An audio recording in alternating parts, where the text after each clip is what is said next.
topic of my speech today is deadly serious, and I think it needs to be made at the outset of this campaign. In the winter of 1777, it was harsh and cold as the Continental Army marched to Valley Forge. General George Washington knew he faced the most daunting of tasks: to fight and win a war against the most powerful empire existed in the world at the time. His mission was clear: liberty, not conquest; freedom, not domination; national independence, not individual glory.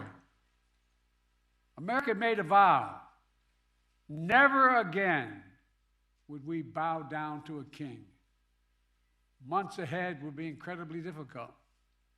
But General Washington knew something in his bones, something about the spirit of the troops he was leading, something about the soul of the nation he was struggling to be born.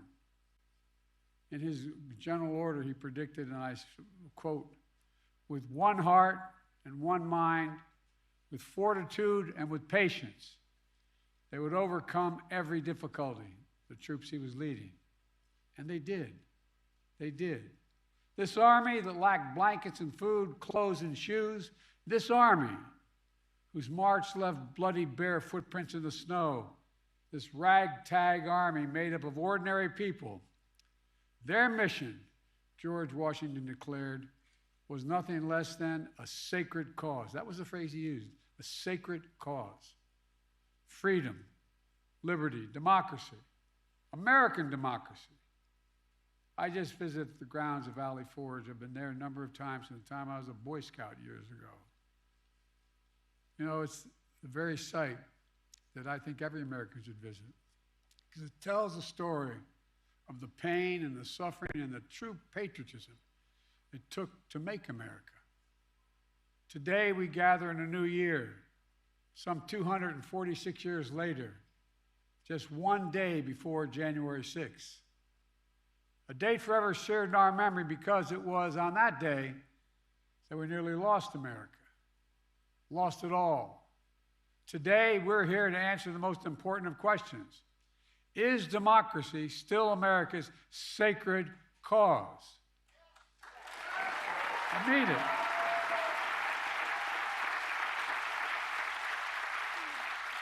This is not rhetorical, academic, or hypothetical. Whether democracy is still America's sacred cause is the most urgent question of our time. And it's what the 2024 election is all about. The choice is clear. Donald Trump's campaign is about him, not America, not you. Donald Trump's campaign is obsessed with the past, not the future. He's willing to sacrifice our democracy, put himself in power. Our campaign is different. For me and Kamala, our campaign is about America. It's about you. It's about every age and background that occupy this country. It's about the future we're going to continue to build together. And our campaign is about preserving and strengthening our American democracy. 3 years ago tomorrow, we saw with our own eyes the violent mob storm the United States Capitol. It was almost in disbelief as you first turned on the television. For the first time in our history, insurrectionists had come to stop the peaceful transfer of power in America. First time. Smashing windows, shattering doors, attacking the police. Outside, gallows were erected as the MAGA crowd chanted, "Hang Mike Pence." Inside, they hunted for Speaker Pelosi. The House was chanting as they marched through and smashed windows, "Where's Nancy?" Over 140 police officers were injured. Jill and I attended the funeral of police officers who died as a result of the events of that day. Because of Donald Trump's lies, they died because these lies brought a mob to Washington. He promised it would be wild, and it was. He told the crowd to fight like hell, and all hell was unleashed. He promised he would right them. Everything they did. He would be side by side with them. Then, as usual, he left the dirty work to others. He retreated to the White House. As America was attacked from within, Donald Trump watched on TV in a private small dining room off the Oval Office. The entire nation watched in horror. The whole world watched in disbelief. And Trump did nothing.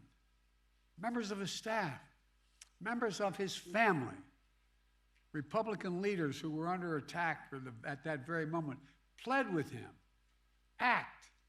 Call off the mob. Imagine had he gone out and said, stop. And still, Trump did nothing.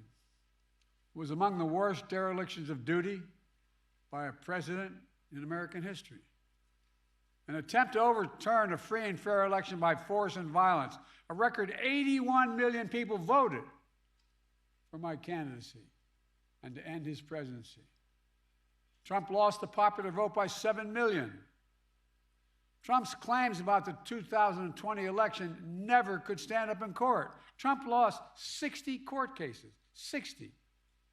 Trump lost the Republican-controlled states. Trump lost before a Trump-appointed judge and then judges. And Trump lost before the United States Supreme Court. All of it, he lost. Trump lost recount after recount after recount and state after state. But in desperation and weakness, Trump and his MAGA followers went after election officials who ensured your powers as citizens would be heard. These public servants had their lives forever upended by attacks and death threats for simply doing their jobs. In Atlanta, Georgia, a brave black mother and her daughter, Ruby Freeman and Shay Moss, were doing their jobs as elected workers until Donald Trump and his MAGA followers targeted and threatened them, forcing them from their homes and unleashing racist vitriol on them. Trump's personal lawyer, Rudy Giuliani, who was just hit with a $148 million judgment for cruelty and defamation that he inflicted against them. Other state and local elected officials across the country faced similar personal attacks. In addition, Fox News agreed to pay a record $787 million for the lies they told about voter fraud. Let's be clear about the 2020 election. Trump exhausted every legal avenue available to him to overturn the election, every one. But the legal path just took Trump back to the truth, that I'd won the election and he was a loser.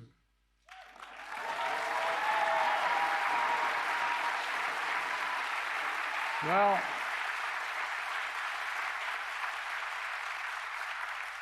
so knowing how his mind works now, he had one act left, one desperate act available to him: the violence of January the 6th. And since that day, more than 1,200 people have been charged for their assault on the Capitol. Nearly 900 of them have been convicted or pled guilty. Collectively, to date, they have been sentenced to more than 840 years in prison.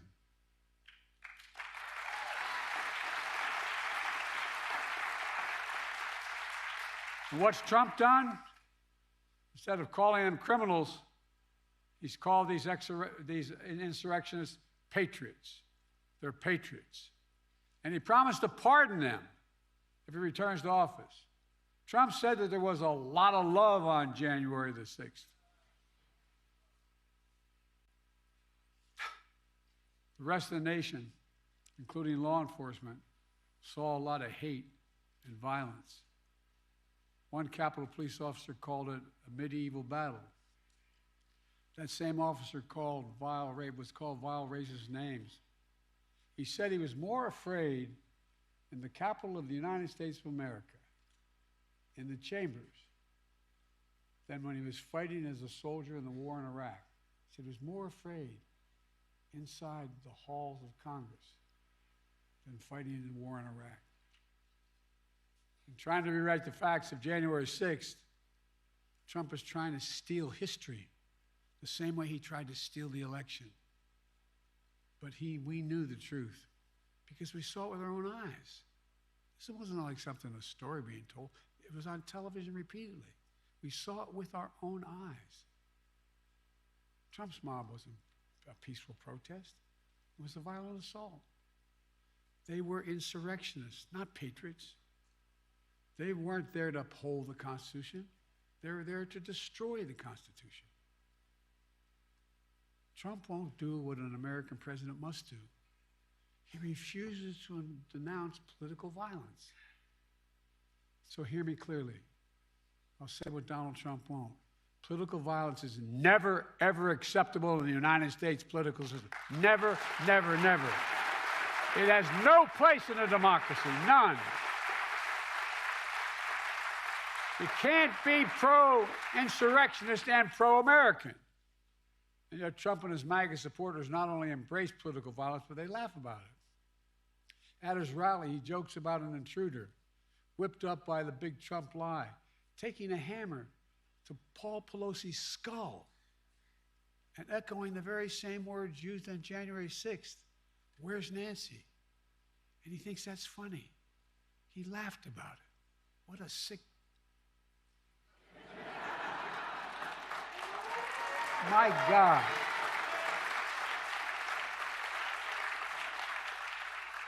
I think it's despicable, seriously. Not just for a president, for any person to say that. But to say it to the whole world listening. When I was overseas, anyway. Trump's assault on democracy isn't just part of his past.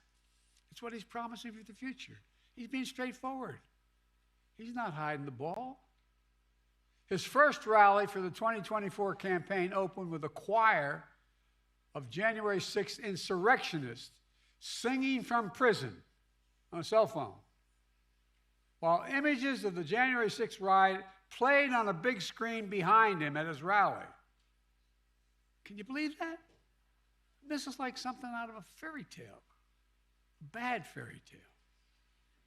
Trump began his 2024 campaign by glorifying the failed violent insurrection on our Capitol. The guy who claims law and order sows lawlessness and disorder. Trump's not concerned about your future, I promise you. Trump is now promising a full-scale campaign of revenge and retribution, his words, for some years to come. They were his words, not mine. He went on to say he'd be a dictator on day one. I mean, if I were writing a book of fiction, I said an American president said that, and not in jest. He called in, I quote, the termination, quote, this is a quote, the termination of all the rules, regulations, and articles, even those found in the U.S. Constitution, should be terminated if it fits his will. It's really kind of hard to believe. Even found in the Constitution, he could terminate? He's threatened the former chairman of the Joint Chiefs of Staff with the death penalty. Says he should be put to death because the chairman put his oath to the Constitution ahead of his personal loyalty to Trump.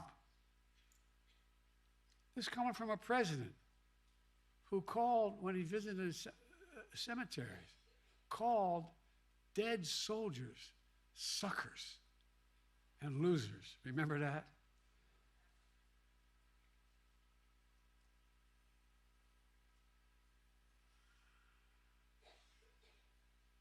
Sometimes I'm really happy the Irish in me can't be seen. It was right around the time I was at Bo's grave, Tommy. How dare he? Who in God's name does he think he is? With former aides, Trump plans to invoke the Insurrection Act, which will allow him to deploy, which is not allowed to do in ordinary circumstances, allow him to deploy U.S. military forces on the streets of America. He said it. calls those who oppose him vermin. He talks about the blood of America as being poisoned, echoing the same exact language used in Nazi Germany.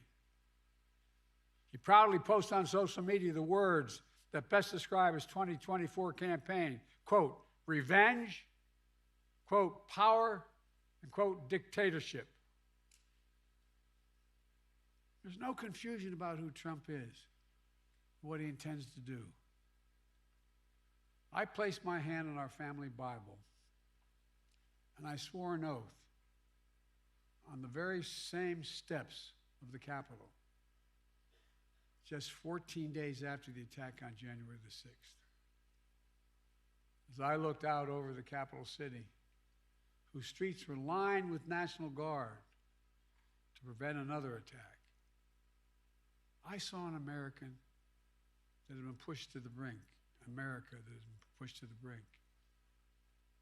But I felt enormous pride, not in winning, I felt enormous pride in America, because American democracy had been tested.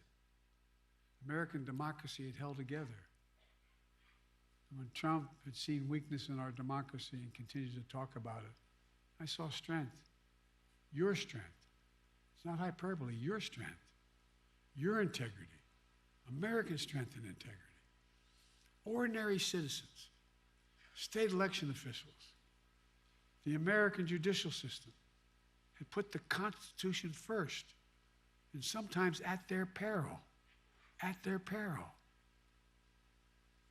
Because of them, because of you, the will of the people prevailed. Not the anger of the mob or the appetites of one man. When the attack on January 6th happened, there was no doubt about the truth. At the time, even Republican members of Congress and Fox News commentators publicly and privately condemned the attack. As one Republican senator said, Trump's behavior was embarrassing and humiliating for the country. But now that same senator and those same people have changed their tune. As time has gone on, politics, fear, money, all have intervened. And now these MAGA voices who know the truth about Trump on January 6th have abandoned the truth and abandoned the democracy. They made their choice. Now the rest of us, Democrats, independents, mainstream Republicans, we have to make our choice. I know mine, and I believe I know America's. We'll defend the truth, not give in to the big lie. We'll embrace the Constitution and the Declaration, not abandon it. We'll honor the sacred cause of democracy, not walk away from it.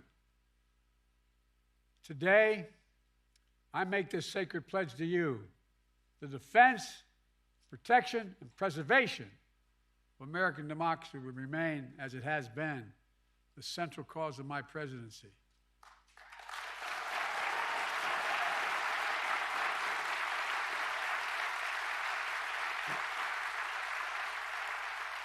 America, as we begin this election year, we must be clear. Democracy is on the ballot. Your freedom is on the ballot. Yes, we'll be voting on many issues. On the freedom to vote and have your vote counted. On the freedom of a choice. The freedom to have a fair shot. The freedom from fear. And we'll debate and disagree. Without democracy, no progress is possible. Think about it. The alternative to democracy is dictatorship. The rule of one, not the rule of we, the people. That's what the soldiers of Valley Forge understood. And so was me. We have to understand it as well. We've been blessed so long with a strong, stable democracy. It's easy to forget why so many before us risked their lives and strengthened democracy. What our lives would be without it. Democracy means having the freedom to speak your mind, to be who you are, to be who you want to be. Democracy is about being able to bring about peaceful change. Democracy. Democracy is how we've opened the doors of opportunity wider and wider with each successive generation, notwithstanding our mistakes. But if democracy falls, we'll lose that freedom. We'll lose the power of we, the people, to shape our destiny. If you doubt me, look around the world. Travel with me as I meet with other heads of state throughout the world. Look at the authoritarian leaders and dictators Trump says he admires. He out loud says he admires. I won't go through them all. It'll take too long. Look, remember how he refers to what he calls love letter exchanges between he and the dictator of North Korea? Those women and men out there in the audience ever fought for the American military. Did you ever believe you'd hear a president say something like that? His admiration for Putin. I could go on. And look at what these autocrats are doing to limit freedom in their countries. They're limiting freedom of speech, freedom of press, freedom to assemble, women's rights, LGBTQ rights. People are going to jail. So much more. It's true, the push and pull of American history is not a fairy tale. Every stride forward in America is met with ferocious backlash many times from those who fear progress and those who exploit that fear for their own personal gain. From those who traffic in lies, told for power and profit. For those who are driven by grievance and grift, consumed by conspiracy and victimhood. From those who seek to bury history and ban books. Do you ever think you'd be in a political event talking about book banning for in the presidential election? The choice and contest between those forces, those competing forces, between solidarity and division is perennial. But this time it's so different. You can't have a contest. You can't have a contest if you see politics as an all-out war instead of a peaceful way to resolve our differences. All-out war is what Trump wants. And that's why he doesn't understand the most fundamental truth about this country. Unlike other nations on earth, America is not built on ethnicity, religion, geography. We're the only nation in the history of the world built on an idea. Not hyperbole, built on an idea. We hold these truths to be self-evident, that all men and women are created equal. It's an idea. Declared in the Declaration, created in a way that we've viewed everybody as equal and should be treated equal throughout their lives. We've never fully lived up to that. We have a long way to go. But we've never walked away from the idea. We've never walked away from it before. And I promise you, I will not let Donald Trump and the MAGA Republicans force us to walk away now.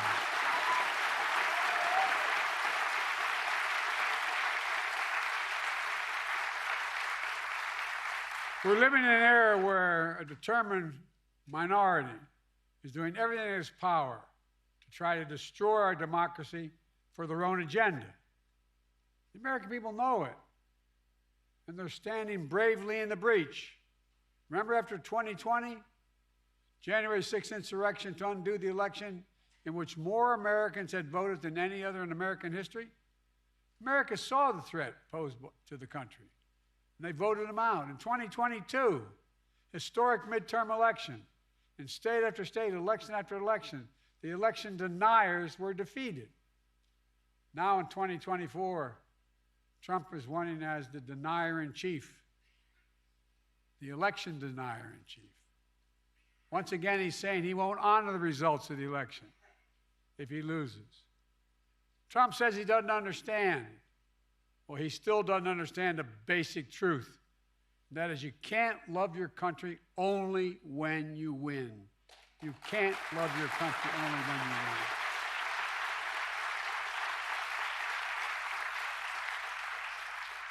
So I'll keep my commitment to be president for all of America, whether you voted for me or not. I've done it for the last 3 years, and I'll continue to do it. Together, we can keep proving that America is still a country that believes in decency, dignity, honesty, honor, truth. We still believe that no one, not even the president, is above the law. We still believe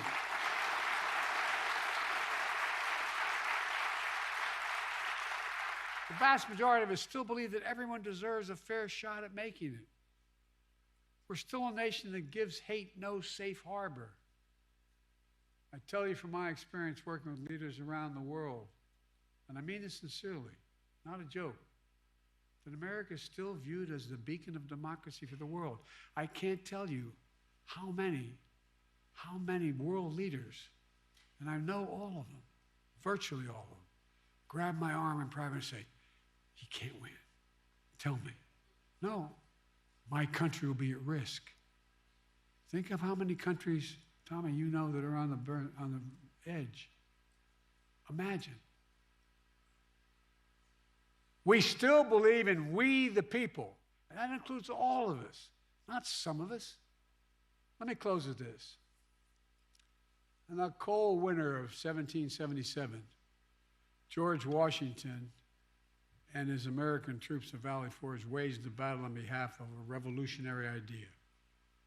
That everyday people, like where I come from and the vast majority of you, not a king or a dictator, that everyday people can govern themselves without a king or a dictator.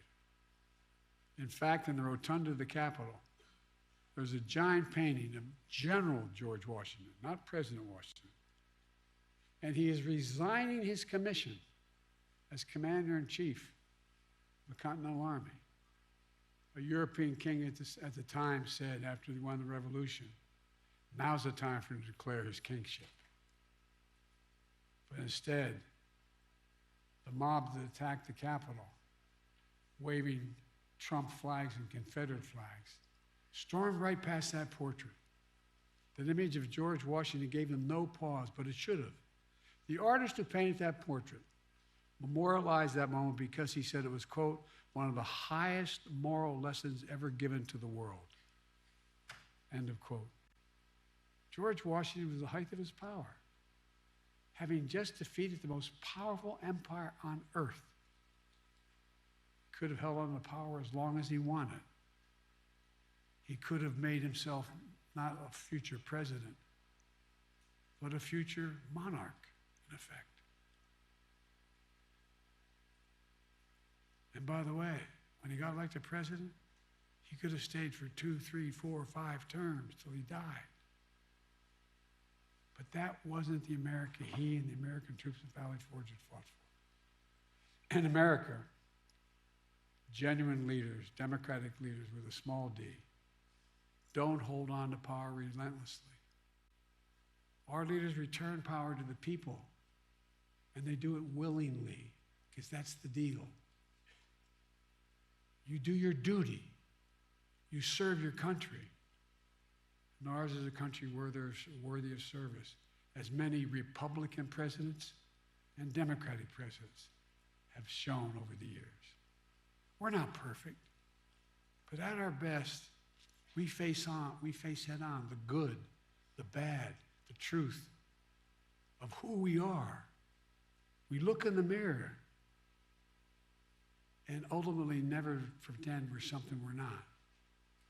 That's what great nations do. And we're a great nation. We're the greatest nation on the face of the earth. We really are.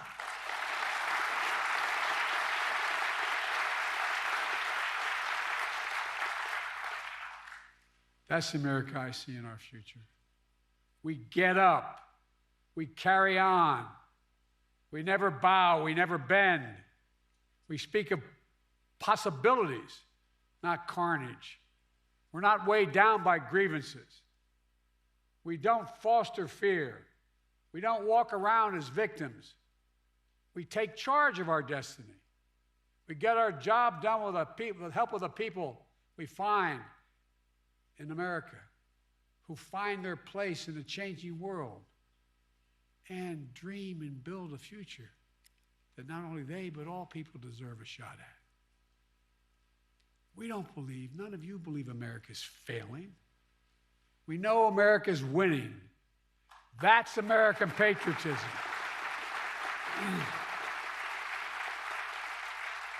It's not winning because of Joe Biden. It's winning. This is the first national election since January 6th. Insurrection placed a dagger at the throat of American democracy since that moment. We all know who Donald Trump is. The question we have to answer is, who are we? That's what's at stake. Who are we? In the year ahead, as you talk to your family and friends, cast your ballots. The power is in your hands. After all we've been through in our history, from independence to civil war to 2 world wars to a pandemic to insurrection, I refuse to believe that in 2024 we Americans will choose to walk away from what's made us the greatest nation in the history of the world. Freedom, liberty, democracy is still a sacred cause, and there's no country in the world better positioned to lead the world than America. That's why,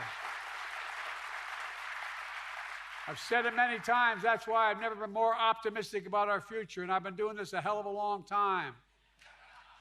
Just to remember who we are, with patience and fortitude, with one heart. We are the United States of America, for God's sake. I mean it. There is nothing. I believe with every fiber there is nothing beyond our capacity if we act together and decently with one another. Nothing, nothing, nothing. I mean it. We're the only nation in the world that's come out of every crisis stronger than we went into that crisis. That was true yesterday. It is true today. And I guarantee you it will be true tomorrow. God bless you all, and may God protect our troops. Thank you.